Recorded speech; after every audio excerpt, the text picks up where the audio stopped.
ny sisa. Faravat-tokantrano, fahadisom-panatenana sy ny sisa.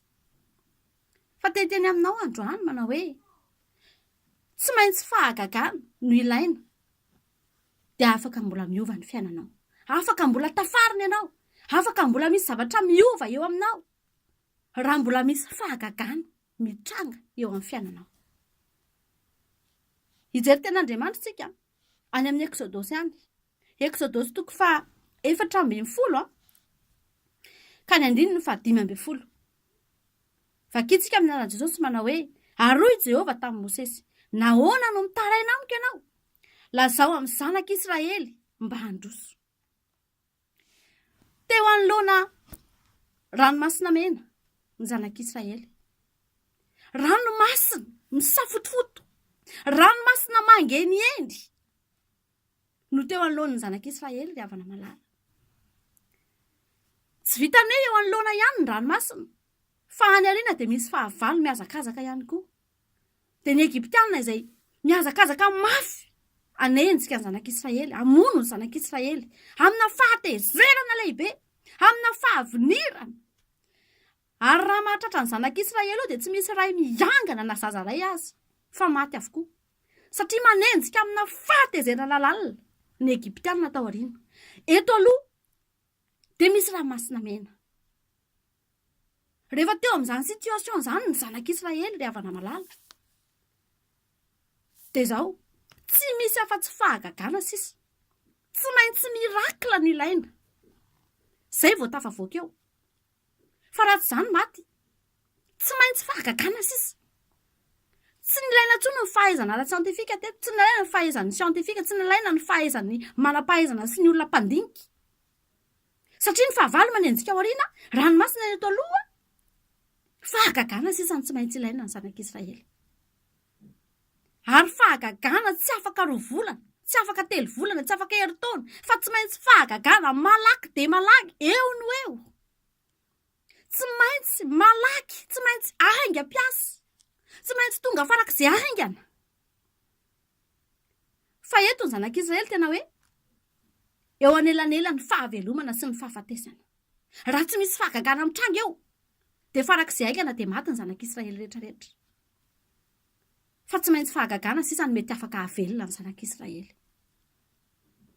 Misy fiainan'olona tena ohatr'izany mihitsy miaino anahy amin'izao fotoan'izao ary mino aho.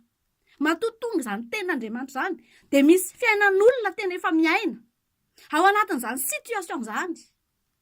Hoe tsy maintsy fahagagana ny ilaina. Indray mandeha nahita, tsy indray mandeha moa fa marobe fa anankiray ny lazaiko. Nisy lehilahy anankiray narary.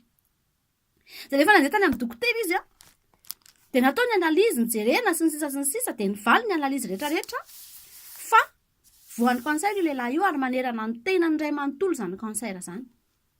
Efa manenika ny vatany. Dia niteny ny dokotera manao hoe 7 volana sisa no feptaona ahafahanao ho velona. 7 volana. Dia nalahelo ilay lehilahy satria izy olona manan-katao ary olona tena manam-bola, manan-karena, manana izy azy teo amin'ilay firenena nisy azy. Fa tratrana fahadisom-panentana natapoka. Satria voalaza manao hoe 7 volana no feptaona ahafahanao miaina fa efa miparitaka heran'ny tenanao ny kansera. Dia teo ilay lehilahy, ny zavatra nataony nanapa-kevitra izy. Reto fananako reto ozy izy. Reto zavatra nanako rehetrarehetra ozy izy. Tsisy lako an'reto tsony izany ozy izy. Ohatrany tsy misy dikany eto anatrehako tsony reto.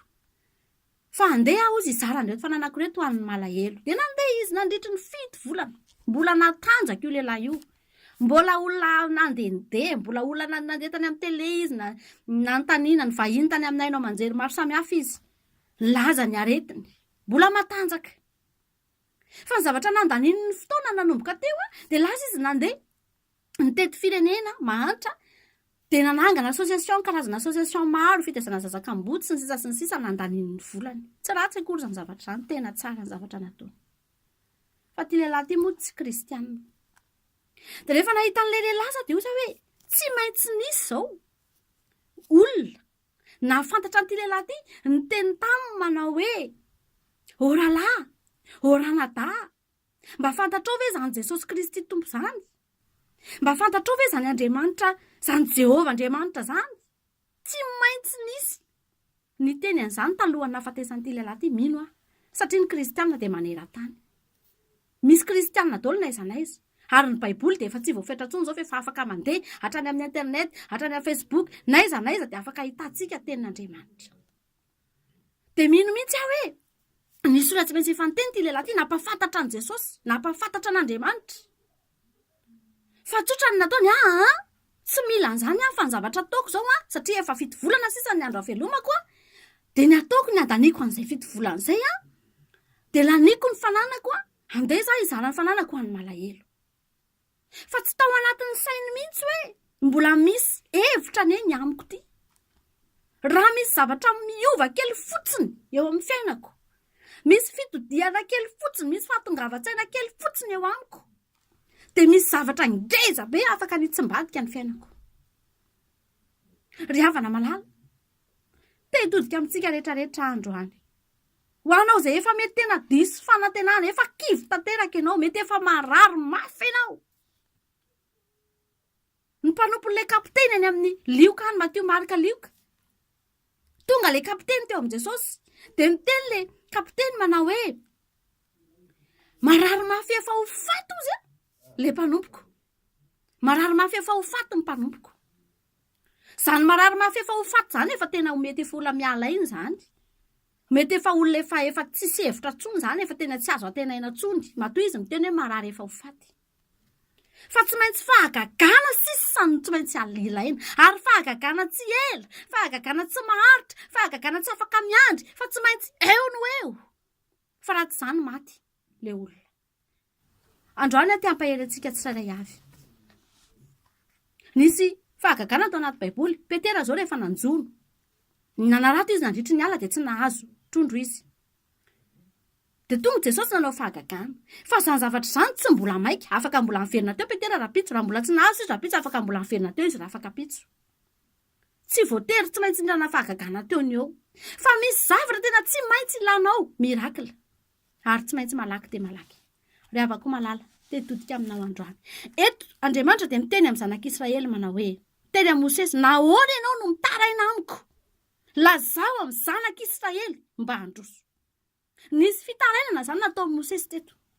Efa avy nitaraina Mosesy. Jehovah, jereo no mahazo ny vahoakanao, mijaly ny vahoakanao, eto alohan'ny ranomasina mena, inona ny tokony ataonay sy ny sisa sy ny sisa. Efa nisy fitarainana lava nandeha teo. Fa tsotra ny tenin'Andriamanitra ry havana malala. Maninona ianao no mitaraina amiko? Ohatra ny teny Andriamanitra hoe tsy ampy ny fitarainanao, efa tsy fitarainana tsony zao no ilaina.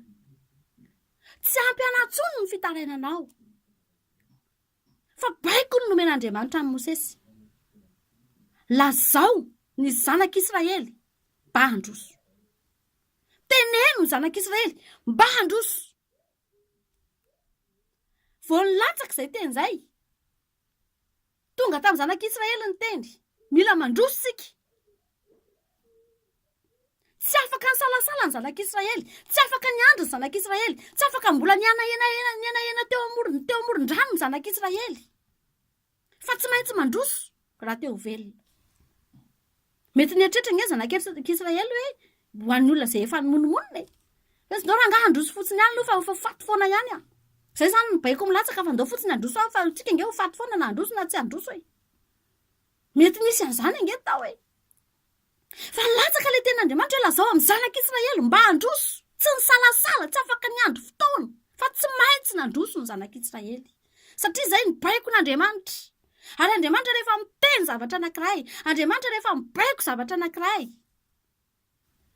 ka tanterahanao iny zavatra iny, dia misy fahagagana miseho amin'ny fiainanao.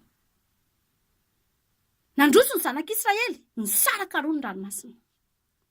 Afaka niampita tamin'ny tany maina ny zanak'Israely, na dia ranomasina aza ny teo anoloany. Ry havana malala, te hisintona antsika androany. Zany ranomasina mena nisokatra teo anoloan'ny zanak'Israely zany, dia mandraky tiany androany eto mitory teny dia mbola eto ambavako foana zany. Mandraky tiany androany ary mandra-pahatapitry ny tany, mandra-piavin'i Jesosy, dia hoe ny ambava ny mpanompon'Andriamanitra foana zany ary hoe ny ambava ny olona foana zany ranomasina mena nisokatra tamin'ny andro zanak'Israely zany. Inona moa no tiako atongavana? Misy fahagagana ataon'Andriamanitra eo amin'ny fiainan'olona anankiray. Teo amin'ny fiainan zanak'Israely dia nitsokatra ny ranomasina. Fa mandraka androany dia mbola malaza zany ranomasina mena nisokatra zany. Afaka mbola hiderantsika an'Andriamanitra ary androany dia mbola mideran'Andriamanitra ny amin'izany hoe Jehovah tsy misy Andriamanitra tahaka anao satria ianao no afaka nanokatra ranomasina mena. Fa raha ianao nanaovan'Andriamanitra fahagagana, mandra-pahoviana re no hita eny ambavanao, ho hita eny ambavantsika, mba ho tonga eny amin'ny olona ve ny fahagagana ataon'Andriamanitra taminao. Tsotra fotsiny ny tenin'Andriamanitra eto. Lazao amin'ny zanak'Israely mba handroso. Inona moa ilay mandroso amin'izao androntsika izao? Mandroso amin'ny fanoloran-tena, mandroso amin'ny finoana, mandroso lalindalina koa amin'ny fivavahana, mandroso amin'ny etaetan'Andriamanitra, amin'ny fikatsahanan'Andriamanitra. Zay ilay mandroso. Tsy mijanona fotsiny, tsy mihemitra, fa mitady ny fomba rehetrarehetra ahatonga anao eo akaikin'Andriamanitra. Zany nahita an'ilay lehilahy anankiray teneniko anao teo hoe narary, mbola nanana 7 volana izy. Afaka mbola nitodiana tamin'Andriamanitra, afaka mbola nibebahana, afaka mbola tena nanovana ny fiainany tao anatin'ny 7 volana ary avana malala. Ozy ahako hoe maninona tsy tonga tao anatin'ny sain'ity lehilahy ity? Hoe manana misy an'izany Jesosy Kristy tompo zany anie, afaka mbola manova ny fiainako. Ny tena ratsy ange dia zao ry havana malala. Izy ange afaka miteny hoe laniko amin'ny fanomezana malahelo ny fananako e. Fa ny tena mampalahelo anie dia zao ho very foana ihany izy raha maty, ho very eny amin'ny elo foana ihany izy satria tsy manana an' Jesosy Kristy ho tompo sy mpamonjy ny fiainany. Raha ohatra moa ka maty fa mba voavonjy ny fanahy, inona moa ny olana amin'izany? Maty ihany fa voavonjy ny fanahy. Fa ny tena mampalahelo sady mitaintaina eo ampiandrasana ilay fahafatesana. Tsy nanana fiadanana intsony nanomboka teo, kanefa koa maty ho very ihany. Ry havana malalo, te hanao antsoavo amintsika rehetrarehetra androany. Ho antsika izay miandry fahagagana dia zao. Misy zavatra mbola ilain'Andriamanitra aminao. Raha misy intérêt an'Andriamanitra no manasitrana anao sy mbola manova ny fiainanao, afaka mbola hiova ny fiainanao na androany aza. Mandra-pahoviana, raha androany Andriamanitra no manangana anao tokoa. Roviana no reny ambavanao ny fiderana. Mandra-pahoviana ianao no mpanompon'Andriamanitra, mandra-pahoviana ianao no zanak'Andriamanitra, mandra-pahoviana ianao no hivavaka. Raha androany ianao ny sitranina, raha androany ianao ny avotana, raha androany ianao ny vahana ny olanao rehetrarehetra. Tadidio tsara. Fa ny mamaika an'Andriamanitra dia zao, tsy ny hamany olana tsy ny hanasitrana olona, tsy zany ihany. Fa ny mamaika an'Andriamanitra nge matoa izy nanolotra an' Jesosy Kristy teo ambony hazo fijaliana, dia ny hahatonga ny olona rehetra ho voavonjy, na hahatonga ny olona handova fiainana mandrakizay. Zany ny mamaika an'Andriamanitra zany. Zany ny tena programan'Andriamanitra zany. Ka raha ohatra moa ianao eo ka anehoana fahagagana, fa aorianan'izay sady hibebaka ianao, sady voavonjy ianao, sady ho an'i Jesosy mandrakizay ianao, no hitarika olona ihany koa ianao ao amin'ny fanjakan'Andriamanitra amin'ny alalan'ny fijoroana vavolombelona izay nitranga teo aminao tamin'ny zavatra nataon'Andriamanitra taminao, tahaka ny tamin'ny zanak'Israely nanokafana ny ranomasina mena izay mbola eny ambavantsika mandrak'androany. Nideran'ny zanak'Israely an'Andriamanitra ary mbola hideran'ny zanak'Andriamanitra an'Andriamanitra mandraka tiany androany.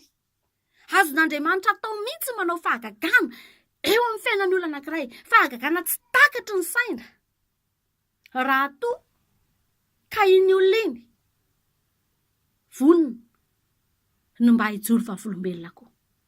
Raha toa ka iny olona iny vonona ny mba handeko ka hanaparitaka, tsy hanafina, tsy hife, ary indrindraindrindra iny olona iny hanompo an'Andriamanitra mandrakizay koa. Ho tonga any an-danitra koa satria izany ny tanjon'Andriamanitra amintsika. Te hampahelanao androany ry havako. Mbola afaka miova ny fiainantsika. Inona ny zavatra tena eo amin'ny fiainanao? Mety efa tena mahakivy anao tanteraka mihitsy ka ilazanao manao hoe tsy mety tsony ity, efa tsy tafavoaka tsony ity, efa miandry fahafatesana sisa, eto am-pandriana sisa ny fiainako. Mandra-pafatoka dia eto am-pandriana marary mafy aho. Efa tena mianaka ny cancer, efa tena tsy hitako tsony izay iainana, efa tena potika ny fiainako, efa tena momba efa tsy miteraka tsony sy ny sisa sy ny sisa sy ny sisa. Mbola misy fanantenana ho an'ny velona ozy ny tenin'Andriamanitra. Mbola misy fanantenana raha mbola miaina mbola mitempo ny fonao, mbola misy fofinaina ny vavoronao, dia mbola misy fanantenana ry havana malala ho antsika izay mbola velona. Fa tsotra fotsiny ny fanontaniako aminao, androso ve ianao? Hosahanao ve ny androso ka hiteny manao hoe Jesosy aho? Androso aho. Jesosy aho, raha sitrana eto ahako, dia ataoko tena misy lanjany, misy intérêt ho anao mihitsy ny fasitranako. Misy intérêt ho anao eo amin'ny fanjakanao mihitsy ny fahafahako sy ny famonjena ho ahy. Izany ny zavatra takian'Andriamanitra amintsika androany. Afaka mbola hiova ny fiainantsika tsara avy. Maherezy ianao. Te-hiteny ianao androany hoe ninona mihitsy na inona mbola velona na afaka miaino ahy ianao androany. Dia fantaro fa mbola afaka hiova ny fiainanao. Mbola tsy potika ny fiainanao. Mbola tsy teny faran'Andriamanitra io eo amin'ny fiainanao io. Mbola tsy io ny point farany, mbola tsy io ny point final, fa mbola misy zavatra afaka miova raha mino ianao androany. Matoky aho. Fa nampaheranao indray izany tenin'Andriamanitra izany. Mino ahako fa tsika rehetrarehetra, na ao anatin'ny fakiviana, na ao anatin'ny farerahana, dia ahery hitraka amin'ny alalan'izany tenin'Andriamanitra izany indray. Mandrosoa ianao, aza miemotra. Mandrosoa ianao, andao hitady an'Andriamanitra tsika, fa misy fahagagana ao amin'Andriamanitra. Misaotra anareo naharitra ny ianao hatramin'ny farany, hivavaka tsika aty amin'ny fiafarana fotoana. Misaotra anao izay Jesosy io ny amin'ity androany ity. Mankasitraka satria fantatra efa mbola tiana ianao ary mbola miala nenina eo amin'ny fiainanay, miala nenina ny aminay isan'andro ianao, ka na dia olona efa eo ambava ahoana ny fahafatesana azy amin'izao fotoana izao, dia mbola ialanao nenina Andriamanitra satria mbola misy azonao atao amin'izany olona izany. Misaotra Jesosy.